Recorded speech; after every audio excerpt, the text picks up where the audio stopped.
ఎందుకు ఒక ప్రకటన చేయలేకపోయారు? నేను అదే చెప్తున్నా, వినండి. యుద్ధం అనేది ఎవరికైనా సర్వనాశనం చేసేటటువంటిది. సో చాలా స్పష్టంగా చెప్పాము గతంలో. రష్యా తర్వాత ఉక్రెయిన్ విషయంలో చెప్పాము, చర్చల ద్వారా చేసుకోవాలని. ఇక్కడ కూడా అదే విషయం చెప్పాము, దీని విషయంలో కూడా. సో సమర్థించలే కదా, మీరు ఇప్పుడు ఖండించలేదని అంటున్నారు కదా. ఈ రోజు సమదూరం అనేది ఉన్నప్పుడు ఇజ్రాయెల్ కు భారత్, ఇరాన్ కు భారత్ కు ఉన్నప్పుడు ఎవరి పక్షాన్ని నిలబడాలి? ఎవరి పక్షాన్ని నిలబడతాం మనం? ఒకటే చెప్తాం, యుద్ధం చేసుకోవద్దు, చర్చల ద్వారా సమస్యలను పరిష్కరించుకోవడం చెప్తాం. అదే చెప్తున్నారు. సో ఇవాళ యుద్ధము మొత్తం దేశం, ప్రపంచంలో జరిగే ఎక్కడ యుద్ధం జరిగినా అది అన్ని దేశాల్లో దాని లింక్ ఉంటుంది. కేవలం భారతదేశమే కాదు, ఇలా ఇక్కడ ఉన్న దాంట్లో ఇంకా ఇంపాక్ట్ ఉంటది. ఈ రోజు ప్రపంచానికి మొత్తం ఆయిల్ ప్రొడ్యూస్ అయ్యేటటువంటి ఇరాన్, ఇరాక్, లేకపోతే ఈ యొక్క సౌత్ యుఏలు, ఇవన్నీ కావాల్సినటువంటి జలసంధి ఏదైతుందో అన్ని యొక్క రవాణాలు జరిగే ఇప్పుడు అన్నగారు క్లెయిమ్ చేసేది ఏంటంటే రష్యా ఉక్రెయిన్ కి ప్రైమ్ మినిస్టర్ గారు చెప్పారు చర్చలు చేసుకోండి. మాట్లాడుతున్నారంటే మన 70,000 మందిని ఇరాన్ లో ప్రభుత్వానికి వ్యతిరేకంగా ఉద్యమాన్ని తీసుకొస్తే ఎవరికి రాత్రి సమాధులు చంపినటువంటి సంఘటనలు ఉన్నాయి. మరి దాని గురించి ఎందుకు మాట్లాడారు? ఎందుకు సిరియా యొక్క చట్టాలు అన్నగారు వినిపిస్తుందా అండి మీకు? గొంతులను మూస్తున్నారు.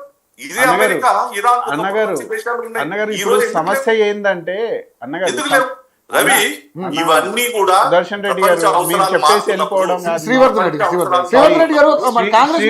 రెడ్డి గారు క్వశ్చన్ ఏంటి, అరైజ్ అయిన క్వశ్చన్ ఏంటి? రష్యా ఉక్రెయిన్ తో యుద్ధం జరుగుతున్నప్పుడు ప్రైమ్ మినిస్టర్ గారు రష్యాకు చెప్పారు, ఉక్రెయిన్ కూడా చెప్పారు. ఇక్కడికి వచ్చేసరికి ఇజ్రాయిల్, ఇరాన్ జరుగుతున్నప్పుడు ఇరాన్ కి చెప్పలేకపోయారు. ఇన్ఫాక్ట్ క్వశ్చన్ ఏంటంటే వార్ జరుగుతున్నప్పుడు ఇక్కడ మీకు ఒక క్లియర్ కట్ గా చెప్తున్నాను. కాంగ్రెస్ గవర్నమెంట్ అంటే కాంగ్రెస్ ఇది తీసుకురాని ఇంకా నేను ఇక్కడ డొనాల్డ్ ట్రంప్ గారు ఏం చెప్తున్నాడు, ది గార్డియన్ మీడియాలో ఏంటంటే Trump claimed that India had committed to buying more oil from United States, potentially Venezuela, after agreeing to stop buying Russian oil. Sir ఇది సరెండర్ చేసినట్ట కాదా? ఇది సార్ అరే వై కాంట్ యు అండర్స్టాండ్? ఇప్పుడు రష్యాతో సత్సంబంధాల్లో oil import తగ్గించుకుంటేనే మేము trade చేస్తాము అన్నారంట Trump గారు. దానికి మోడీ గారు ఎస్ అన్నారంట. సార్ ఇది సరెండర్ కాదా? సార్ ఇది గార్డియన్ మీడియా. ఇంకోటి మీరు అన్నారుగా, ఇది ఎవరో కొంచెం గుర్తుపట్టండి సార్.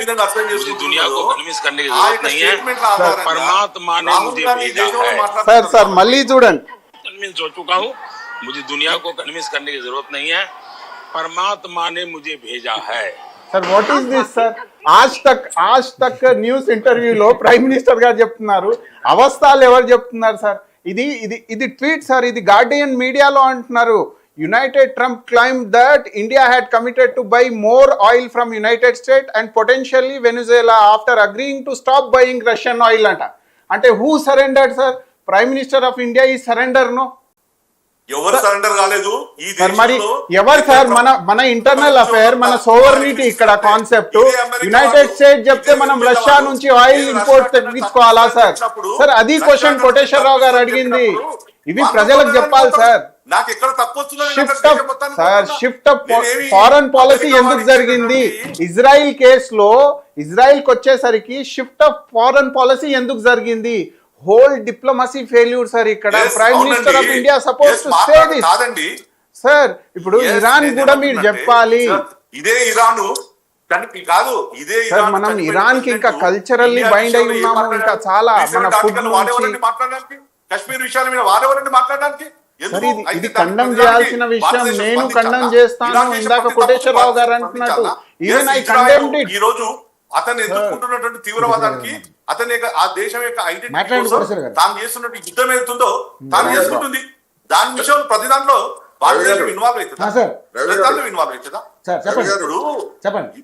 విషయము భారతదేశము ఇజ్రాయెల్తో ఎంత సంబంధాలు ఉన్నాయో, ఇరాక్ తో అంతే సంబంధాలు ఉన్నాయి, అమెరికాతో ఉన్నాయి, లేకపోతే రష్యాతో ఉన్నాయి.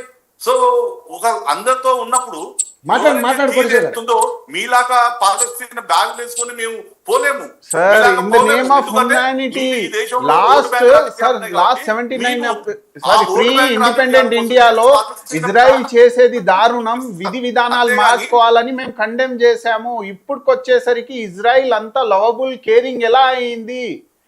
అది క్వశ్చన్ ఇక్కడ. మన డిప్లొమాటిక్ మన ఫారెన్ పాలసీ ఏదైతే ఉందో ఇజ్రాయిల్ కేసులో ఎందుకు షిఫ్ట్ అయ్యింది? ఇంకోటి, ఓ దేశం నుంచి మనం ఆయిల్ ఇంపోర్ట్ చేసుకోవద్దని యునైటెడ్ స్టేట్స్ చెప్తే మనం ఎందుకు అంగీకరిస్తాము? సోవెర్నిటీ అన్న కాన్సెప్ట్ ఏమైంది? మళ్ళీ మీకు అర్థమవుతుందా లేదా? మీరు నాయిస్ ఏనా? కోటేశ్వర రావు సార్ మీరు అడగండి సార్, నాకు తెలియదు, ఇంకా నేను అడిగేంత వరకు అడిగా. కదా ఇవాళ ఎందుకు శత్రువులైనాయి కోటేశ్వర గారు మాట్లాడు. గమనించాల్సింది ఏంటంటే చెప్పండి. ప్రపంచంలో ప్రజాస్వామ్యం పోయి మాట్లాడండి కోటేశ్వర. ప్రపంచంలో ప్రజాస్వామిక వ్యవస్థలు పోయి ఆర్టికల్ 370 విషయంలో ఖమేనీ జోక్యం చేసుకున్నాడు లేదా ఇరాన్ జోక్యం చేసుకుంది అని చెప్తున్నటువంటి వాళ్ళు, మరి అదే చైనా కూడా ఆర్టికల్ 370 రద్దు చేయడాన్ని చైనా కూడా అభ్యంతరం పెట్టింది. అవును. తెలీదా? జనానికి తెలీదా? మరి అటువంటి చైనా దగ్గరికి వెళ్ళేమో ఈ షీ జింపింగ్ తోటి మీరేమో చెక్క పట్టాలు వేసుకుంటారు. అవునండి, కోటేశ్వరరావు గారు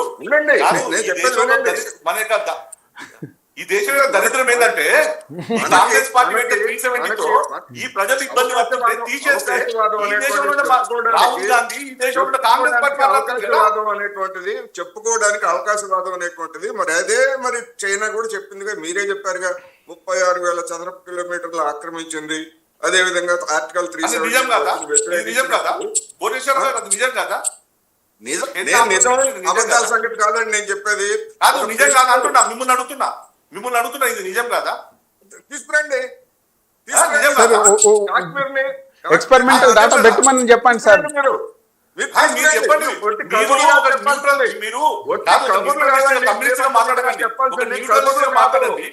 కమ్యూనిస్ట్ మాట్లాడకండి సార్, ఇది తప్పు. ఇది ఆక్యుపై చేసింది నిజం కాదా చైనా? అరే శ్రీవర్ధన్ రెడ్డి గారు కమ్యూనిస్ట్ కాంగ్రెస్ అది కాదండి, అక్కడ వాస్తవం ఏది మాట్లాడండి. మీరు చెప్పుకుంటుంది అదే కదా. నెహ్రూ చాలా శాంతి కాముకుడు, పంచశీల సూత్రాలు చైనా బాయ్ బాయ్ అని చెప్పాడు కదా. మరి బాయ్ బాయ్ 36,000 పోగొట్టుకున్నామని చెప్తున్నాం. పోగొట్టాడు, ఎవరు పోగొట్టాడు? మీరు కాంగ్రెస్ పార్టీ ఆ రోజు అధికారంలో నెహ్రూ కదా.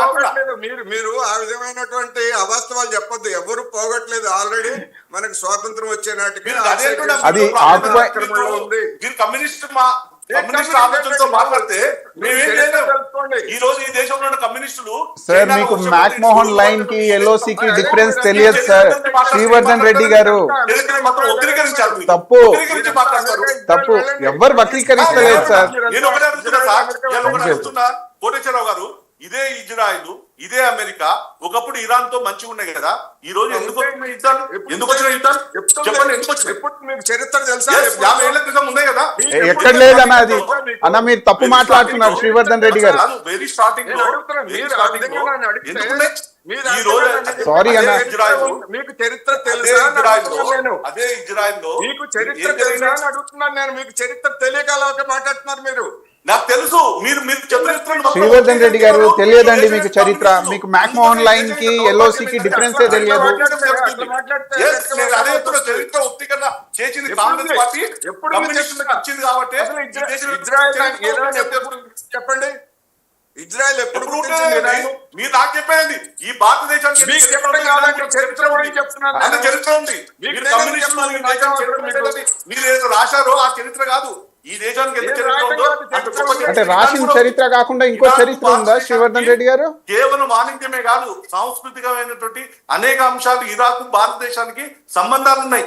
మీరు చెప్పేటప్పుడు వక్రీకరణ చరిత్ర భారతదేశం ఏం లేదు, చాలా గొప్పగానే ఉంది. ఇరాన్ చరిత్ర గురించి కాదు, భారతదేశం ఇవన్నీ ఉన్నప్పుడు మరి 2019 వరకు ఇరాన్ ఆయిల్ కొని ఎందుకు 2019 నుంచి బంద్ చేశారు చెప్పండి. చాబహార్ పోర్ట్ ప్రపంచంలో మీరు? ఇది వాణిజ్యం. నేనేమంటున్నా, ఇది వాణిజ్యం. మీరు నేను వాణిజ్యం ఇరాన్ మీరు తక్కువ అవసరం ఇరాన్ తో లేదు, తీసుకుంటా, వాదించరు. రష్యాతో తీసుకుంటా, అవసరం లేదు, అమెరికాతో తీసుకుంటా. నేనేమన్నా వాళ్ళతోటి కాంట్రాక్ట్ చేయలేదు కదా, కాంగ్రెస్ లాగా లాబింగ్ చేయలేదు మా ప్రభుత్వం. కాంట్రాక్ట్ లాబింగ్ చెప్పండి సార్ ఏంది?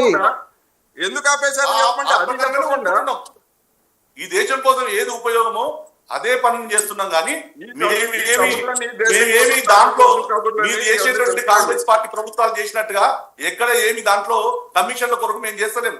ఎస్, ఇరాన్ కన్నా అమెరికాలో తక్కువ వస్తే అమెరికా పోతాం, వెనిజులా పోతే వెనిజులా పోతాం. లేకపోతే అనిల్ అంబానీ కోసం చేశారు. అనిల్ అంబానీ ఇజ్రాయెల్ వాళ్ళతో అనిల్ అంబానీ 2014లో ఉండలేదు. ఈ దేశంలో ఎవరు ఈ దేశంలో ఎవరు ఏం పుట్టారో ఇదే చైనాలో అనిల్ అంబానీ వాడు ఏం చేశాడు? ఇజ్రాయెల్ వాళ్ళకును భారత్ కి నరేంద్ర మోడీ గారికి సంబంధం కలపడానికి వాడు ఎట్లా పైరువేలు చేశాడు? ఎప్స్టైన్ ఫైల్స్ లో ఉంది. వాటి అన్నింటి జోలికి వెళ్తే ఇంకా మన పరువు పోద్ది. ఏం పోదు, అవన్నీ బయటకు వచ్చేటివే. ఏం పోదు. నేనేమంటున్నాంటే అదాని అనేటోడు, అంబానీ అనేటోడు 2014లో పుట్టలేదు. ఈ దేశానికి 40-50 సంవత్సరాల నుంచి వాళ్ళు పుట్టారు. ఈ దేశం యొక్క జీడిపిలో వాళ్ళకి భాగస్వామ్యం ఉంది. ఈ దేశంలో కేవలం ఒక అదాని అంబానీ ఈ దేశంలో పుట్టలేదు. ప్రపంచంలో అమెరికాలో కూడా ఈ రోజు అమెరికా యొక్క ఆర్థిక విధానానికి ప్రైవేట్ వ్యక్తుల యొక్క సంస్థల యొక్క భాగస్వామ్యంతో జరుగుతుంది. ఈ రోజు గూగుల్ కావచ్చు, అమెజాన్ కావచ్చు, లేకపోతే అనేక సంస్థలు ప్రైవేట్ సంస్థల యొక్క అభివృద్ధి ఆధారంగానే ఆ దేశం యొక్క ఆర్థిక స్థితి ఉంది. కేవలం ఇక భారతదేశం ఒక్కటే కొత్త నమూనా మోడల్ ఉంది, ఈ దేశంలోనే కొత్త విధానం ఉంది అనేది ఇక్కడ ఏం లేదు. ఇది మొత్తం ప్రపంచంలో ప్రైవేటీకరణ జరిగినటువంటి సందర్భాలు. నరేంద్ర మోడీ గారి ప్రత్యేకత ఉంది. ఇంకా నరేంద్ర మోడీ గారి ప్రత్యేకత ఉంది. అదే శ్రీవర్ధన్ రెడ్డి గారు ప్రత్యేకత ఉంది. ఈ రోజు 11వ స్థానంలో ఉన్నటువంటి ఈ దేశాన్ని అదే చెప్తున్నా. 80 కోట్ల మందికి తిండి గింజలు లేకపోతే 80 కోట్ల మందికి తిండి గింజలు లేకపోతే ఉచితంగా ఇస్తున్నామని చెప్పారు. అచ్చే దిన్ తర్వాత farmer income double Viksit Bharat. మరి అదే కమ్యూనిస్ట్ అంటే వాళ్ళకి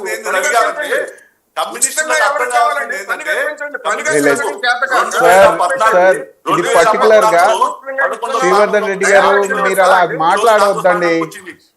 ఇది దేశహితానికై మాట్లాడిన మాటలు, కమ్యూనిస్ట్ ఐడియాలజికల్ డిఫరెన్సెస్ కాదు ఇది. ఏదైతే ఇండ్లు లేకుండా లేకపోతే టాయిలెట్స్ లేనటువంటి ప్రజల కోసం ఇబ్బంది పడుతున్న దానికోసం ఇవాళ నరేంద్ర మోడీ ప్రభుత్వం వచ్చిన తర్వాత ఒక మార్పును తీసుకొచ్చింది. ఇదే ప్రభుత్వం ఇక లెక్కలు 35 కోట్ల మంది ఈ దేశం దరిద్ర రేఖకు దిగువన ఉన్న వాళ్ళందరూ కూడా ఇచ్చారు. ఈ రోజు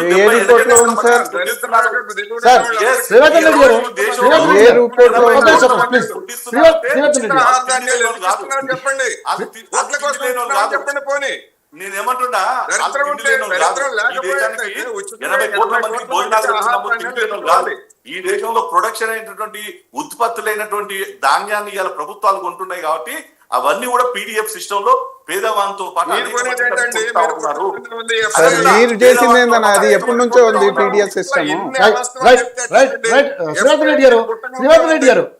రెడ్డి గారు నిజంగా అంటే నిజంగానే కోటేశ్వర గారు శ్రీవర్ధన్ రెడ్డి గారు ఫైనల్ గా ఇప్పుడు నిజంగానే మరి అంటే ట్రంప్ కనుసన్నల్లో మోడీ గారు నడవట్లేదని మీ ఉద్దేశమా?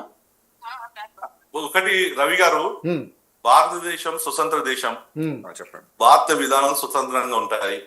ఈ దేశ ప్రయోజనాల కోసం ఏది అవసరం ఉంటుందో దాని గురించే ఆలోచన చేస్తారు. అందులో నరేంద్ర మోడీ భారతీయ జనతా పార్టీ ప్రభుత్వం ఈ దేశ రక్షణ కోసం, ఈ దేశ ఆర్థిక అభివృద్ధి కోసం, ఈ దేశ ప్రయోజనాల కోసమే ఈ ప్రభుత్వం నిలబడి ఉంటది, దానికోసమే కట్టుబడి ఉంటది. ఇవాళ ఎవరు ఎన్ని ఆరోపణలు చేసినా, ఎవరు ఎన్ని మాట్లాడినా వాటన్నిటిని పట్టించుకోవాల్సిన అవసరం లేదు.